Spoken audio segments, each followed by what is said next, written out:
উঁচুতে উঠতে হলে তোমার ভেতরের অহংকারকে বাইরে টেনে বের করে আনতে হবে।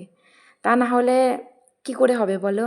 নিজেকে হালকা হতে হবে, কারণ তারাই উপরে উঠতে পারে যারা হালকা হয়।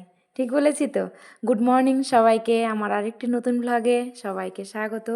সবাই ভ্লগটা ভালো লাগলে অবশ্যই লাইক করবে, কমেন্ট করতে একদম ভুলবে না। তো সকালবেলা সব ঘরটর মুছে পরিষ্কার করে নিয়েছি। তো এখন সকালে খাবো পান্তা।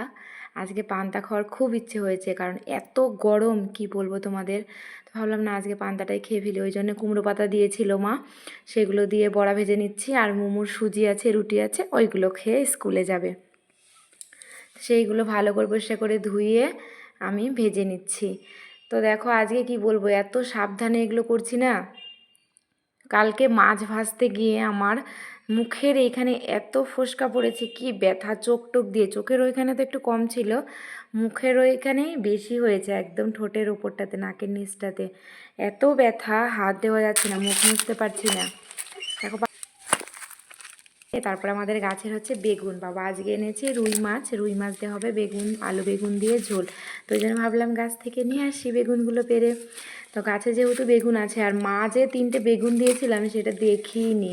এই সবগুলো বেগুন গাছ থেকে নিয়ে আসার পরে যখন কেটে নিয়েছি, তারপরে কুমড়ো পাতাগুলো আবার ভাজবো, সেগুলো পরিষ্কার করতে গিয়ে দেখি যে হচ্ছে মা আরও একটা বেগুন দিয়ে দিয়েছিল, সেইগুলোও কেটে নিয়েছি। সব একসঙ্গে কেটে মিশিয়ে রান্না করব।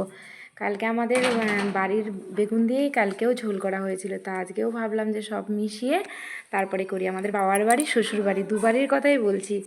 আর এই যে দেখো কুমড়ো পাতা আরও দিয়েছিল অনেক, কালকে খেয়েছি, আগের দিন খেয়েছি।